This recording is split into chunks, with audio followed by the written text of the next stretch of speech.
नमस्कार दोस्तों, स्वागत है आप सभी का आपके अपने YouTube चैनल पर और मैं हूं प्रियंका। फ्रेंड्स, आज हम यूपी टेट और सुपर टेट के लिए जो हिस्ट्री के क्वेश्चंस हैं उनको डिस्कस करेंगे। और आज के इस वीडियो में हम 15 क्वेश्चंस को डिस्कस करेंगे। काफ़ी इम्पॉर्टेंट क्वेश्चंस हैं ये आपकी तैयारी को बेहतर बनाने के लिए और इसके अलावा आपकी तैयारी को चेक करने के लिए भी कि आपने कैसी तैयारी की है और आप कितने क्वेश्चंस का सही आंसर कर पाते हैं। तो फ्रेंड्स, वीडियो स्टार्ट करने से पहले चैनल को ज़रूर सब्सक्राइब कर लीजिएगा अगर आपने अभी तक चैनल को सब्सक्राइब नहीं किया है। तो चलिए स्टार्ट करते हैं आज का वीडियो पहले क्वेश्चन से। हमारा पहला क्वेश्चन है कि आर्य शब्द का क्या अर्थ होता है, यानी कि जो शब्द है आर्य इसका क्या अर्थ होता है। ऑप्शंस हैं ए राजा, बी पुरोहित, सी श्रेष्ठ या डी ज्ञान। तो देखिए दोस्तों, जो आर्य शब्द है इसका अर्थ होता है सी श्रेष्ठ। श्रेष्ठ या उत्तम आर्य शब्द का अर्थ होता है। और जो आर्य थे वो वैदिक संस्कृति से संबंधित थे और जो वैदिक संस्कृति थी वो हड़प्पा सभ्यता के बाद विकसित हुई थी। जब हड़प्पा सभ्यता का पतन हो गया था उसके बाद वैदिक संस्कृति का विकास हुआ था। और आर्य थे जो वो भारत के मूल निवासी थे या बाहर से आए थे, इस बारे में अभी भी इतिहासकारों में मतभेद है। अभी भी ये निश्चित नहीं हो पाया है। और यहाँ क्या है, आर्य शब्द का हमने अर्थ जान लिया है। आगे बढ़ते हैं। नेक्स्ट क्वेश्चन है कि वेदों की संख्या कितनी है। ठीक है, यानी कि वेद कितने हैं। तो काफ़ी इजी क्वेश्चन है और ऑलमोस्ट सभी लोग इसका आंसर जानते हैं, लेकिन फिर भी एक बार हम ऑप्शंस देख लेते हैं। 5, 3, 7 या 4। तो देखिए काफ़ी मिलते जुलते ऑप्शंस हैं। तो यहाँ पर कई बार क्या होता है, कुछ लोग कंफ्यूज हो जाते हैं, लेकिन कंफ्यूज नहीं होना है। और हम जानते हैं कि वेदों की संख्या कितनी है, 4 हैं। और कौन से हैं वो हैं हमारे ऋग्वेद, यजुर्वेद, सामवेद और अथर्ववेद। और ऋग्वेद जो है सबसे प्राचीन वेद है, ये भी हम जानते हैं। चलिए आगे बढ़ते हैं, तीसरे क्वेश्चन की बात करते हैं। तीसरा क्वेश्चन है हमारा कि प्रसिद्ध गायत्री मंत्र, कौन सा मंत्र, गायत्री मंत्र कहाँ से लिया गया है। तो देखिए जो गायत्री मंत्र है आपका वो लिया गया है कहाँ से, ऋग्वेद से। ठीक है, ऋग्वेद से लिया गया है गायत्री मंत्र और इसे धार्मिक अवसरों पर इस मंत्र का उच्चारण किया जाता है। और ये बहुत ही पवित्र मंत्र है हिंदू धर्म का और ऋग्वेद में इस मंत्र का उल्लेख किया गया है। और ऋग्वेद हमारा सबसे प्राचीन वेद है। आगे बढ़ते हैं इसी के साथ। क्वेश्चन नंबर 4 है, वैदिक सभ्यता को कितने भागों में विभाजित किया गया है, यानी कि इतिहासकारों ने वैदिक सभ्यता को कितने भागों में बांटा है। 3 में, 2 में, 4 में या 5 में।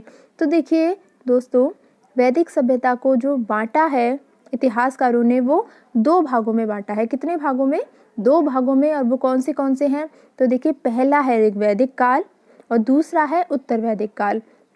अगर हम पूरे वैदिक सभ्यता की बात करें तो इसका जो समय क्रम है वो है 1500 ईसा पूर्व से लेकर कितना, 600 ईसा पूर्व तक।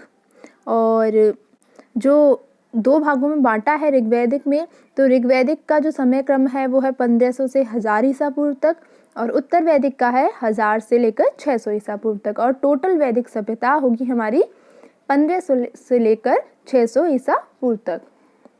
तो इसका आंसर बी 2 हो जाएगा। आगे बढ़ते हैं नेक्स्ट क्वेश्चन की तरफ। Question number 5।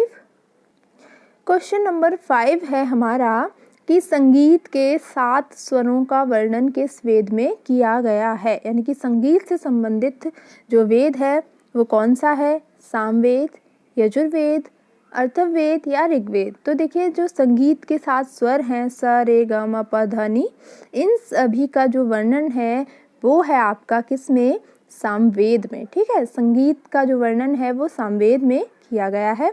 तो हमारा ऑप्शन ए यहाँ पर बिल्कुल सही हो जाएगा। आगे बढ़ते हैं। क्वेश्चन नंबर 6 है कि आर्यों के सबसे प्रिय देवता कौन से थे। ठीक है, यानी कि आर्यों के जो प्रिय देवता थे वो कौन से थे, सूर्य देवता, वायु देवता, इंद्र देवता या विष्णु। ठीक है, तो देखिए इन चारों में से जो आर्यों के सबसे प्रिय देवता थे वो थे ऑप्शन सी, इंद्र। इंद्र आर्यों के सबसे प्रिय देवता थे क्योंकि उन्हें लगता था कि जो इंद्र हैं वही उन्हें युद्ध में विजय दिलाते हैं। और इनको प्रसन्न करने के लिए जो आर्य थे वो क्या करते थे, स्तुति पाठ करते थे, यज्ञ करवाते थे। और यज्ञ का जो कार्य था वो पुरोहितों के द्वारा करवाया जाता था। ठीक है, मतलब जो आर्य थे यानी कि जो राजा होते थे वो पुरोहितों से यज्ञ करवाते थे। और ये जो यज्ञ होते थे इनके सामूहिक रूप से होते थे और इसमें पुरुषों के साथ साथ महिलाएं भी भाग लेती थी। और ये जो यज्ञ होता था इसमें भेंट और चढ़ावा चढ़ाया जाता था देवताओं को खुश करने के लिए, प्रसन्न करने के लिए। ठीक है, तो यहाँ पर हमें इंद्र पता लग गया है। आगे बढ़ते हैं। क्वेश्चन नंबर 7 है कि ऋग्वेद के कितने भाग हैं। ठीक है, ऋग्वेद के कितने भाग हैं, या इनको क्या मंडल भी बोला जाता है कि ऋग्वेद में कितने मंडल हैं, ऐसे भी क्वेश्चन पूछा जा सकता है, इसको मंडल भी कहते हैं। ठीक है, अब देखिए ऑप्शंस हैं हमारे 5, 10, 12 या 14। तो देखिए ऋग्वेद के जो भाग हैं वो हैं आपके कितने, ऑप्शन बी 10। ठीक है, ऋग्वेद के 10 भाग हैं और इन भागों को मंडल भी कहा जाता है। आगे बढ़ते हैं अगले क्वेश्चन की तरफ। नेक्स्ट क्वेश्चन है कि आर्यों की भाषा कौन सी थी। ठीक है, यानी कि आर्य कौन सी भाषा बोलते थे। ऑप्शन ए है पाली, बी हिंदी, सी तमिल या डी संस्कृत। तो देखिए ये कहना काफ़ी कठिन है कि जो सारे आर्य थे वो एक ही जाति के थे, एक ही नस्ल के थे, लेकिन जो वो भाषा बोलते थे वो बोलते थे कौन सी, डी संस्कृत। आर्य जो होते थे वो संस्कृत भाषा बोलते थे। और ये जो संस्कृत भाषा है वो इंडो यूरोपियन परिवार की भाषा है। कई बार ये भी पूछा जा सकता है कि संस्कृत किस परिवार की भाषा है, तो वो है इंडो यूरोपियन परिवार की भाषा। और कौन बोलते थे संस्कृत को, आर्य। ठीक है, आगे बढ़ते हैं। नेक्स्ट क्वेश्चन है हमारा क्वेश्चन नंबर 9 कि वेदों में किसे अघन्या कहा गया है। ठीक है, किसे अघन्या कहा गया है। अब देखिए अघन्या का क्या मतलब होता है। अघन्या का मतलब होता है जिसका वध न किया जाए। ठीक है, जिसको मार नहीं सकते उसे अघन्या कहा जाता है। और गाय, बैल, हाथी और घोड़ा ये है आपके ऑप्शन, और इनमें से आपको बताना है कि वेदों में किस पशु को अघन्या कहा गया है। तो देखिए जो आर्य थे वो एक पशुपालक थे, और जो गाय और बैल थे उनके संपत्ति के प्रतीक थे, यानी कि जिसके पास जितनी ज़्यादा गाय और बैल होती थी उसको उतना ही पैसे वाला, रिच और संपन्न माना जाता था। और ये लोग किसी भी चीज़ को खरीदने के लिए गाय का प्रयोग करते थे और इसे काफ़ी पवित्र भी मानते थे। एक पवित्र पशु माना जाता था गाय को, इसलिए इसे अघन्या भी वेदों में कहा गया है। तो हमारा ऑप्शन ए गाय बिल्कुल यहाँ पर हमारा सही हो जाएगा।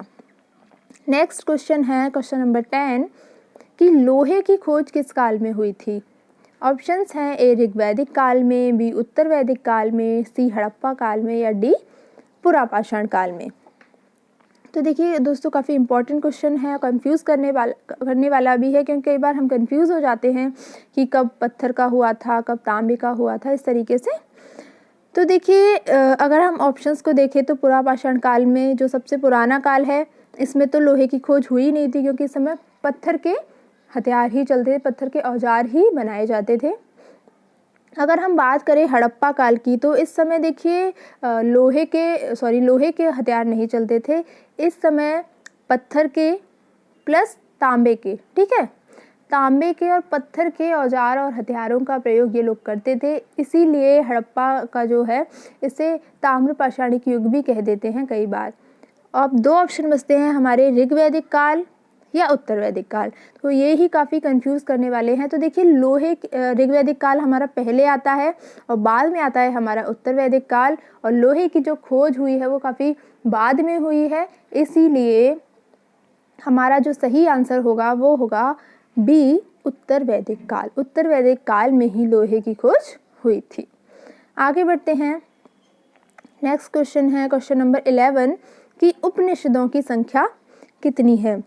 तो देखिए ऑप्शंस हैं हमारे 106 है, 107 है, 108 है या 109 है।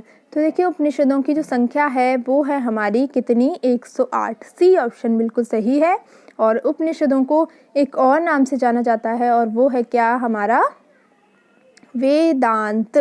ठीक है, वेदांत के नाम से भी जाना जाता है किसे, उपनिषदों को। ठीक है, तो वेदांत की संख्या पूछी जाए तो भी 108 है, और उपनिषदों की संख्या पूछी जाए तो भी 108 ही है। ठीक है, आगे बढ़ते हैं। क्वेश्चन नंबर 12 है कि विभिन्न यज्ञों को करने की विधियों का वर्णन किस वेद में है।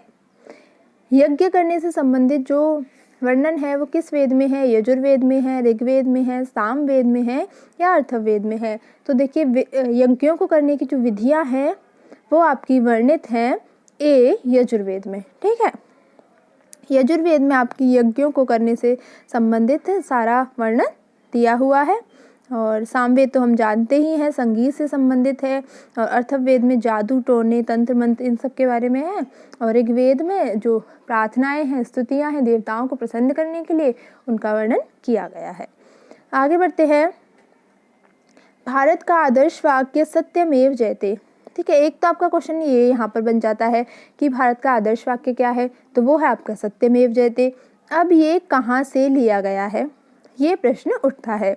ए है ऋग्वेद, बी है मुंडकोपनिषद से, या रामायण से, या महाभारत से। तो देखिए जो आदर्श वाक्य है हमारा सत्यमेव जयते, यानी कि सत्य की ही विजय होती है, ये लिया गया है मुंडकोपनिषद से। ठीक है, तो बी जो आंसर है हमारा, बी ऑप्शन बिल्कुल सही होगा यहाँ पर। क्वेश्चन नंबर 14 है कि आश्रमों की संख्या कितनी है। काफ़ी इजी क्वेश्चन है, बहुत ही आसान है, सबको इसका आंसर पता होता है। तो आश्रम जो है हमारे 4 हैं। कौन से हैं? ब्रह्मचर्य आश्रम, और दूसरा है गृहस्थ आश्रम, तीसरा है वानप्रस्थ, और चौथा है संन्यास। तो ये हमारे 4 आश्रम हैं। और जो आर्य थे उन्होंने जीवन को व्यवस्थित करने के लिए जीवन को 4 अवस्थाओं में बांट दिया था और इन्हें ही आश्रम व्यवस्था का नाम दे दिया था। आगे बढ़ते हैं। क्वेश्चन नंबर 15 है हमारा कि सबसे प्राचीन वेद कौन सा है। ये भी काफ़ी इजी क्वेश्चन है और कई बार रिपीट भी किया जा चुका है। तो इसका जो आंसर होगा हम सभी जानते हैं, ऋग्वेद होगा। और हमने अभी अभी बताया भी था कि जो सबसे प्राचीन वेद है वो है हमारा ऋग्वेद।